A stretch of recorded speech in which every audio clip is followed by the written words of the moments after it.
what's going on, everybody? I'm Scavenger. Welcome to another episode of Chasing Sunsets. Yes, we're on Chapter 8 of Chasing Sunsets. It's the last chapter that has been published so far. There will be more eventually. Yeah, we're going to pick up where we left off and continue on this story, this crazy, wild story that it's like a love story. It's got everything: love, scandal, science fiction in it. And I've been enjoying it. Well, we're almost to the end, and I need to get to that end for now until chapter 9 gets released or whatever. And I don't know when that is. Anyway, we're here with Jay. She's singing in her bedroom. I am not going to try to sing. Don't worry about it. You don't have to be tortured today. And let's just see where today's episode takes us. All right, what's going on? Brightening visibly upon identifying her caller, Jay quickly answers. It's probably Alex, right? Oh, it's Tara. All right. Tara Bear. Oh, what is going on here? She's going to a costume party? Or what's going on? She's looking in the mirror right now. Oh, just going to a costume party tonight as Tara Croft. But I'm not really feeling it. Oh, and Jay's thinking to herself. Wait, maybe not. I don't know. The Tara I know is always filling a party. Who am I even talking to? Seriously, parties just aren't the same without my besties. Well, the yacht sells today, so I finally fly out tomorrow and we can start weaning you off of boredom. Oh, thank God. It feels like you've been gone forever. Your mail's even starting to pile up. Well, I've been checking email, but if you have a minute, I've been expecting an update from my advisor on my sabbatical, but it's just been crickets. There are a few letters from the university in your pile. Want me to open them? Sure. Jay puts her phone on speaker and tosses it onto the bed. I miss you too, you know. We'll see how long that lasts when you're making the fat stacks running your own company. You know I would never let that change me, Tara Bear. Even if it doesn't, we both know you'll have other distractions when you get home. Fact check. True. So spill, is Alex the unicorn you thought he was? That is a conversation we need a whole week for, and so much vodka. Tease, I could take that either way. Let's just say that whatever dreams I might have had, I wasn't dreaming big enough. Now I'm really curious. We need to lock down that weekend stat. Friday night then. Now, are you going to keep me in suspense with the mail? Oh, blonde moment, derp. One sec. Oh. Jay could tell from Tara's tone that she doesn't like what she sees. What's wrong, Tara? Your Dushan advisor wrote after all. Due to the quantity of deserving applicants, blah blah blah, we regret to inform you. Your acceptance into Harvard School of Medicine pre-med program has been withdrawn. Wait, what? Not a decision taken lightly, and your extended absence was ultimately the deciding factor. This is some fresh bullshit. But I've been barely gone a month, and I made all of the arrangements. I haven't seen anything from my advisor or the school saying the deal had changed. I've got this. I'm gonna yeet over to the dean's office and light him up first thing. Wait, no, Tara Bear, pitching a fit won't help. You'll just put yourself in a hurt locker too. Zero fucks given. They've aggroed the wrong besties this time. Let me think how to handle this.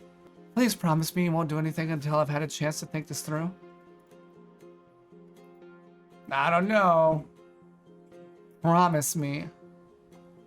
I don't know. Fine. Send me pics of any mail from this school as soon as you can. Yep. Alright, where are we at now? Alvarade. We're at the marina. Standing with George on the bow of the Sunset again invokes a strong feeling of deja vu. Feels like we've come full circle, back to where it all started. Oh, it might not feel like it, but we're a long way from where we started, so. I'm still a little upset that the yacht's for sale. Home is where the memories are, and that belongs to you and Jay now. At the end of the day, this is just a boat. I suppose. So, who's the buyer? Senator Pat McMurray. Don't think I've heard of him. I'm regularly reminded that it's a her. You look at George in mock surprise. George G. Worthwent. Did you just take a cheap shot at a woman's appearance? Sorry, not sorry. Lawyers are bad, but if absolute rock bottom is ever discovered, it'll be by a politician.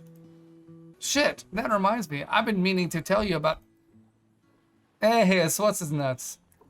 Before you can finish, a frumpy older woman appears with none other than Brian Ferguson. George Worthwood, I presume. Indeed, Senator McMurray, and this is Alex Campbell. I trust that you had a pleasant flight? Other than an unfortunate and avoidable oversight docking my preferred scotch. The senator gives Ferguson a nasty side-eye. That Ferguson, he's like an assistant. He's not even that important. I suspect we can remedy that below. Shall we get down to business then? The sooner the better. I need to be wheels up in 3 hours for a trade summit in Taiwan. Reviewing the terms of the sale won't take long, but it won't leave much time for a tour. This is my aide, Brian Ferguson. He can do a walkthrough on my behalf, if Mr. Campbell would be kind enough to guide him. Alex, would you mind showing Mr. Ferguson around? The senator and George both seem oblivious to the hostility in your gaze towards Ferguson. Yup. Once you've shown him to the rear deck, you turn on him angrily. You f***ing liar. You're not with the consulate. Really? Well, it's hard to tell these days. The lines get so blurry in DC. I don't remember the voice I gave him before, but I feel like he needs just a nerdy, terrible voice. You don't have any pull with the local cops, do you? Do you? Here we go. Well, do you really want to test that theory? There we go. I don't know if it's good, but it sounds better to me. I don't want to give him a super masculine voice. Oh, I'm getting there. Look, kid, relax. Just do as you're told and everybody wins. Who doesn't love money? That's all this is about? You can't do anything about the lawsuit. You'd be surprised what strings a 6-term senator can pull, but I need to see Miss Cohen first. If I can verify your miracle drug actually worked, it might be worth her effort to get involved. We're supposed to fly out tomorrow. How am I supposed to pull that off? Ferguson looks up at the yacht's upper deck and abridged momentarily. Consider this my new temporary office. Just bring her by this evening. Yeah, I don't see myself doing that. Is he doing this on his own, or is the senator in the driver's seat? Crazy that the senator can afford a super yacht on a public servant's salary. This must be the gravy train you were telling me about at the hospital. Ferguson seems oblivious to your fishing for information on his grift. Now you're starting to get it. All you have to do is get over yourself and hop on board. Well, on that depressing as fuck note, did you want to see the rest of the boat? With Ferguson in tow, you return to the bow, where the senator and George are wrapping up their chat. I assume there were no surprises, Brian? Everything is exactly as advertised, Senator McMurray. Excellent. Brian has the power of attorney and will sign any paperwork on my behalf. Of course. Hopefully your trip to Taiwan is a productive one. Alex, would you be kind enough to walk Senator McMurray to her car? Certainly. This way. Reaching the bottom of the gangplank, you find Captain Oliver and Sophie looking on sadly. Oh. Senator McMurray, this is Captain Oliver and his partner, Dr. Sophie Allard. He's the best in the business. He saved the boat and the crew during last month's cyclone. My, what a distinguished-looking gentleman. May she sail true for you as she did her former family, madam. Let's not be hasty. She still needs a captain, and my standards are quite discriminating. Sophie's face remains implacable, but you know her well enough to detect her displeasure. Unfortunately, this captain is unavailable. Is that so? In my experience, everyone has a price. Oliver, sensing the imminent collision of wills, interjects with practiced ease. With gratitude, madam, my final and most anticipated voyage is standing next to me. How boringly pedestrian. Well, should you change your mind, he will not. Well then, my car is this way, Alex. The Nesbitt residence, let's go. Returning to the house, you and George join Jay and Lisa in the living room. Well, that's it. Alex, I didn't spend a lot of time with her, but it hurts selling anything so close to Mom and Dad. I can't say I disagree. Sad, but necessary to obtain the liquidity needed for what comes next. Tell George about the senator and Ferguson. I will do this. George, there's something you all should know. Lisa looks at you searchingly for a moment before nodding. All right, Lisa agrees, because Lisa already knows too. What is it, son? When I was in the hospital, I got a visitor who said he was from the consulate. Unsurprising, your incident was big news back home. Yeah, well, he gave me an offer I can't refuse. What do you mean? He implied that if I didn't have Lisa reinstate some patents, I could be arrested leaving the country. Did he now? He also implied that if we played ball, the Prizer lawsuit would be made to disappear.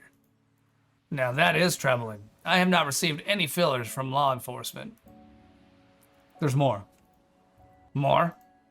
That man was the same Brian Ferguson who was with the senator for the yacht sale. A long silence hangs over the room, expressions ranging from shock to outrage. Sounds like smoke and mirrors, but we have to be strategic about this. Is the tail wagging the dog here? I can't tell if we have two enemies or one. Strange bedfellows, because they see an angle on the tech we're trying to bury. So, what do we do? Well, we have two immediate things in front of us. Obviously, we need to identify and sideline any risks to the company and its officers. George has barely finished the sentence when Amanda strides in purposefully. I like Amanda. She's a cool character. Kind of weird, but cool. I like her. The encryption has been removed from the flash drive provided by Mr. Mendez. While I am not an attorney, I am confident you'll find the data on it interesting. Are you going to keep us in suspense? I did not snoop, but what I saw, incidentally, did not seem helpful to their case.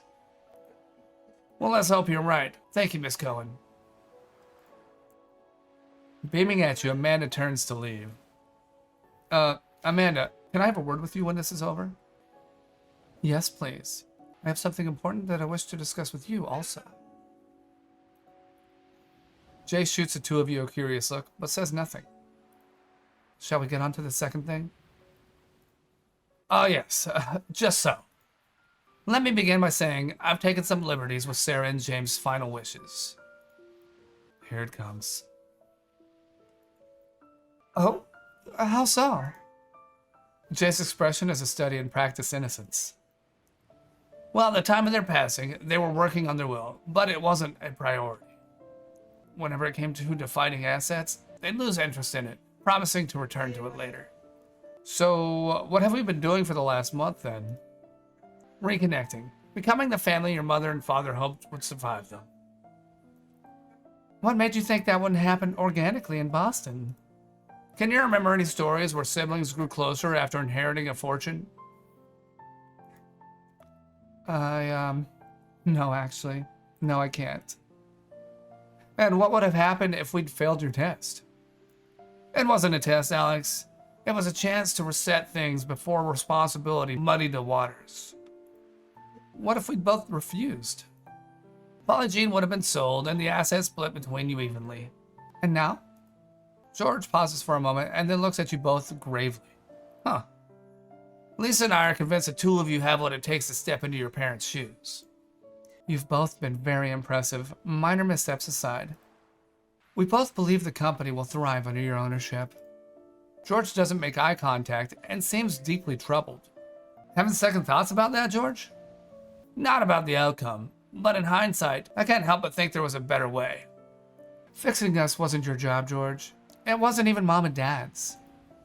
And as angry as I want to be, I'm pretty happy with where we are now.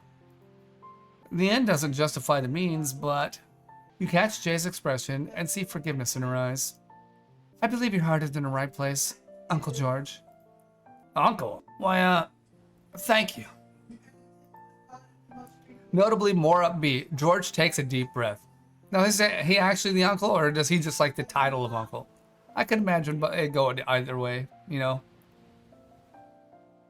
Now I need to do some digging to see how real the threat is. The rest of you can pack. Let's see what Amanda's got for me.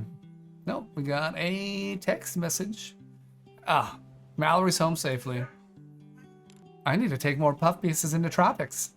Because, to literally no one's surprise, Boston still sucks. Hey, it could... Hey, it could be Baltimore. All right. That's funny because I recently moved from Baltimore. I was just on my way to chat with Amanda and make sure she's packed. Thanks to her eidetic memory, I'll hear it verbatim later. Pro tip, baggage claim at Logan is under construction. Don't check any bags if you don't have to. Thanks for the heads up. I always travel light. Are you looking forward to the surprise I have for you when you get home? Are you gonna give me any hints? You know, something to work with, anything? I kind of like the idea of torturing you with a puzzle. It's only torture if I don't figure it out. All right then. We'll start near where we met. Aspen? And we'll finish near where we said goodbye. We're obviously not going to Colorado or Honolulu. Well, there's your hint. Interesting. No, I'm working on it. I'll figure it out. Good luck with that. Amanda's been great so far, by the way. Now I've got a lot of planning to do. We'll talk after you land. Wonder what she's got planned. I don't get that clue at all. You slip away to find Amanda, and instead find Bianca staring forlornly out the window. Hey. Oh, hey there. You seem sad. Oh, don't think nothing of it. I knew this was temporary. You're gonna miss us, huh? Some more than others. I'm gonna miss you too, B. But my offer still stands. I ain't been thinking about much else, looking at all the angles. Sounds dangerous. Normally, yes. But I think I've had enough of the expat life. Really? You'd move back to the States? Bianca hums wistfully to herself for a moment, staring out the window before answering. Uh-huh.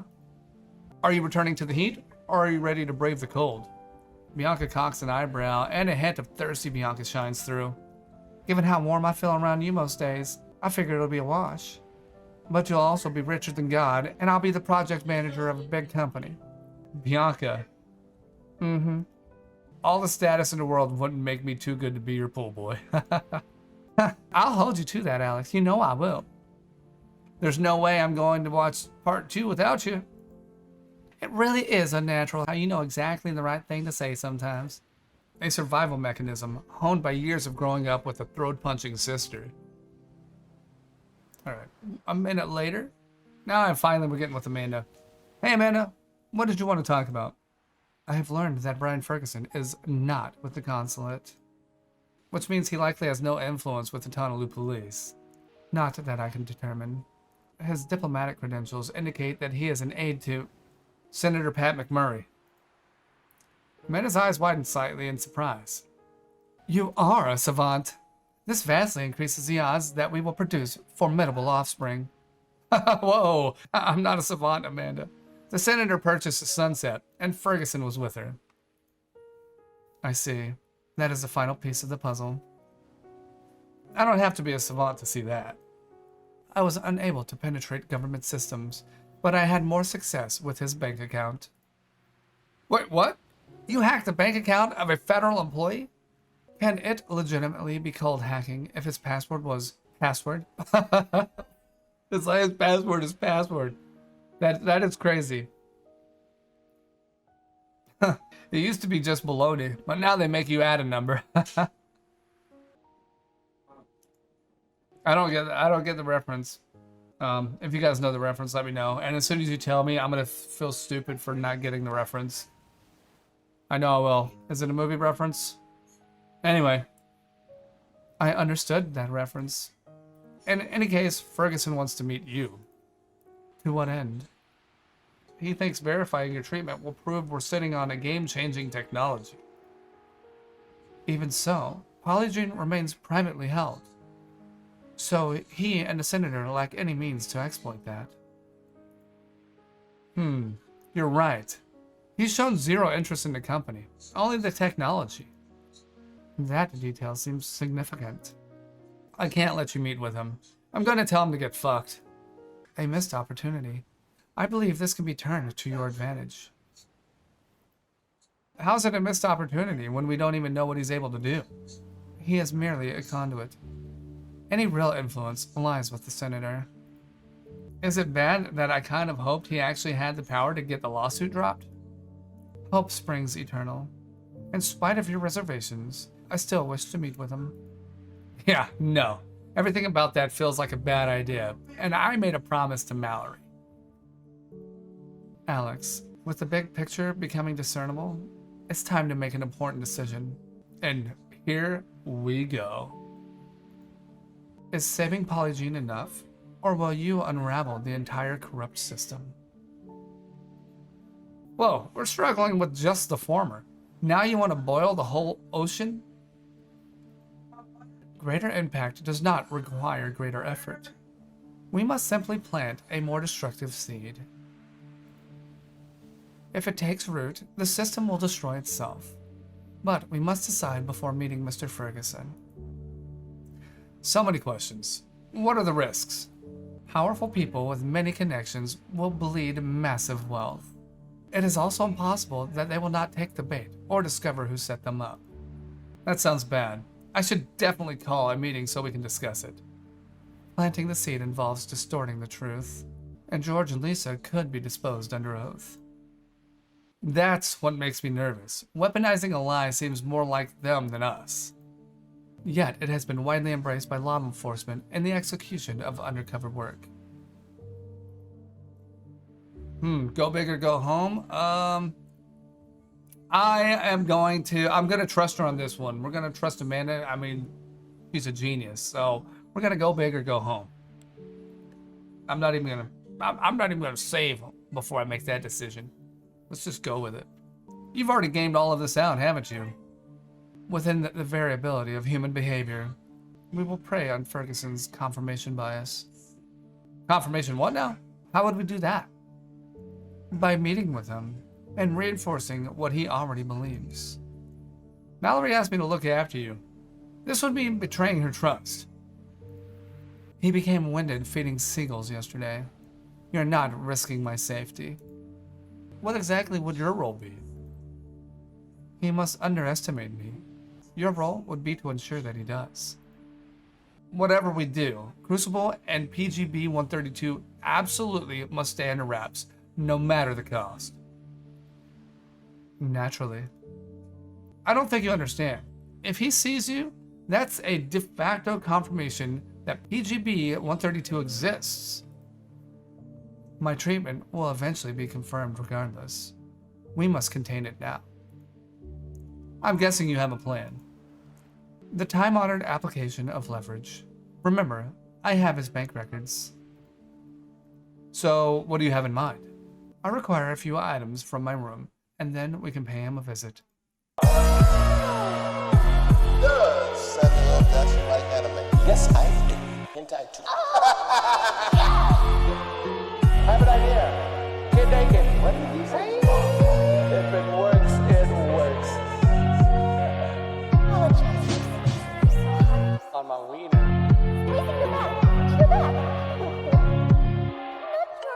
No, you did though. You did though. Remember? I did though. Scav, what do you have me making, man? Oh, Scav.